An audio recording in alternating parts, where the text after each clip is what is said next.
ಎಲ್ಲರಿಗೂ ನಮಸ್ಕಾರ. ಮಹರ್ಷಿ ಪತಂಜಲಿಯವರ 7ನೇ ಸೂತ್ರ ಪ್ರತ್ಯಕ್ಷಾನುಮಾನಾಗಂ ಪ್ರಮಾಣಾನಿ.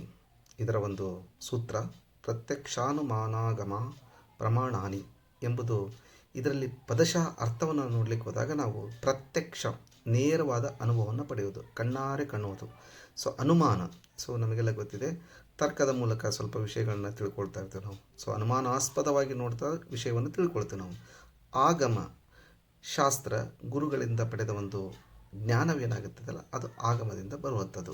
ಪ್ರಮಾಣಾನಿ ಮಾನ್ಯವಾದ ಜ್ಞಾನ ಮಾರ್ಗಗಳನ್ನು ನಾವು ಅನುಸರಿಸಿ ಏನು ಜ್ಞಾನವನ್ನು ಪಡೆದುಕೊಳ್ತೇವಲ್ಲ ಅದು ಪ್ರಮಾಣಾನಿ ಅಂತಂದು ಹೇಳಿಬಿಟ್ಟು ಅರ್ಥವನ್ನು ಕೊಡ್ತದೆ.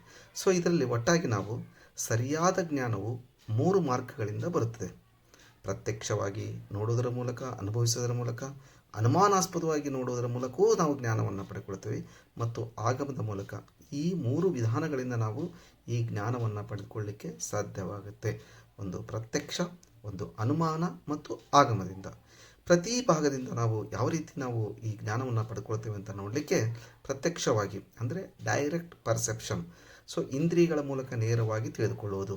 ನಮ್ಮ ಇಂದ್ರಿಯಗಳ ಮೂಲಕ ಈ ಒಂದು ಜ್ಞಾನವನ್ನು ಪಡ್ಕೊಳ್ಳಿಕ್ಕೆ ಸಾಧ್ಯವಾಗುತ್ತೆ. ಅಂದರೆ ನೋಡುವುದರ ಮೂಲಕ, ಕಣ್ಣಿನ ಮೂಲಕ, ಕೇಳುವುದರ ಮೂಲಕ, ಕಿವಿಯ ಮೂಲಕ ಕೇಳುವುದರ ಮೂಲಕ, ಅನುಭವಿಸೋದ್ರ ಮೂಲಕ, ಅಂದರೆ ನಾವು ಈ ನಮ್ಮ ಅನುಭವವನ್ನು ಮುಟ್ಟಿ ಅದನ್ನು ಅನುಭವಿಸುವುದರ ಮೂಲಕ, ಯಾವುದೇ ಒಂದು ವಿಷಯವನ್ನು ತಿಳ್ಕೊಳ್ಳೋದರ ಮೂಲಕ ಈ ಜ್ಞಾನವನ್ನು ಪಡೆದುಕೊಳ್ಳಿಕ್ಕೆ ಸಾಧ್ಯವಾಗುತ್ತೆ.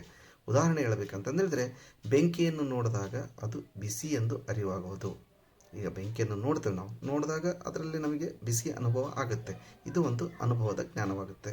ಅನುಮಾನವಾಗಿ ಅಂದರೆ ಇನ್ಫರೆನ್ಸ್, ಯಾವ ರೀತಿ ನಾವು ಅನುಮಾನಾಸ್ಪದದಿಂದನೂ ಜ್ಞಾನವನ್ನು ಪಡೆದುಕೊಳ್ಳಬಹುದು ಅಂತಂದು ಹೇಳಿದರೆ, ಯಾವುದೋ ಒಂದು ಅನುಮಾನ ಬಂದಾಗ ಏನು ಮಾಡ್ತೇವೆ, ನಾವು ತರ್ಕ ಮಾಡ್ಕೊಳ್ತೇವೆ. ತರ್ಕದ ಮೂಲಕ ನಿರ್ಣಯಕ್ಕೆ ಬರ್ತೇವೆ ಒಂದಕ್ಕೆ. ಒಂದು ಲಕ್ಷಣದಿಂದ ಇನ್ನೊಂದು ವಿಷಯವನ್ನು ತಿಳಿದುಕೊಳ್ಳೋದೇನಿದೆಯಲ್ಲ ಅದು ಅನುಮಾನಾಸ್ಪದವಾಗಿ ನಾವು ತಿಳ್ಕೊಂಡಾಗೂ ಸಹ ಕೆಲವೊಂದು ವಿಷಯಗಳನ್ನು ತಿಳ್ಕೊಳ್ಳಿಕ್ಕೆ ಸಾಧ್ಯವಾಗುತ್ತೆ. ಉದಾಹರಣೆ ಹೇಳೋದಾದರೆ, ಹೊಗೆ ಕಂಡ್ರೆ ಅಲ್ಲಿ ಎಲ್ಲಿಯೋ ಬೆಂಕಿ ಇದೆ ಎಂದು ತಿಳಿಯುವುದು. ಈಗ ಮೇಲೆ ನಮಗೆ ಬೆಂಕಿ ಕಾಣೋದಿಲ್ಲ, ಮೇಲೆ ಹೊಗೆ ಮಾತ್ರ ಕಾಣಿಸ್ತದೆ. ಆ ಹೊಗೆಯನ್ನು ನೋಡಲಿಕ್ಕಾಗಿ ಅಲ್ಲಿ ಎಲ್ಲಿಯೋ ಬೆಂಕಿ ಇದೆ. ಅನುಮಾನಾಸ್ಪದವಾಗಿ ನಾವು ಅದನ್ನು ನೋಡಿಕೊಂಡು ಆ ವಿಷಯವನ್ನು, ಜ್ಞಾನವನ್ನು ತಿಳ್ಕೊಳ್ಳಿಕ್ಕೆ ಸಾಧ್ಯವಾಗುತ್ತೆ. ಇನ್ನು ಆಗಮ, ಅಥಾರಿಟೇಟಿವ್.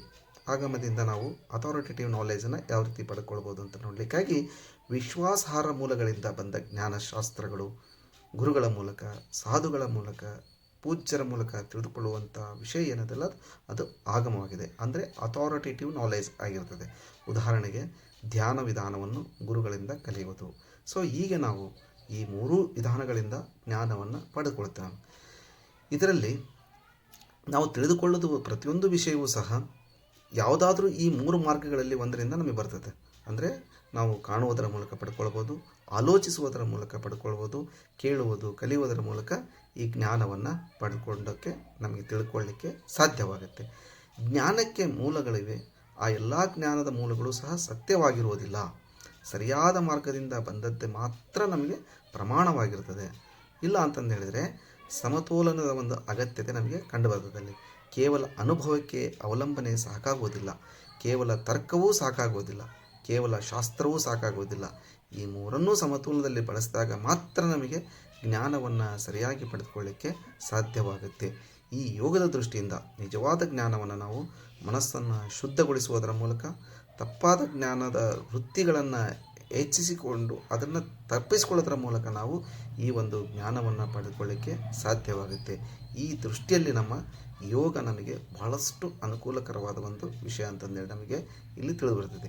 ಯಾವುದೇ ವಿಷಯವನ್ನು ತಕ್ಷಣ ನಂಬಬೇಡ, ಪರಿಶೀಲಿಸಿ. ಅಂದರೆ ಪ್ರತ್ಯಕ್ಷವಾಗಿ ಕಂಡದ್ದು ನಾವು ಪರಿಶೀಲಿಸಬೇಕಾಗುತ್ತೆ.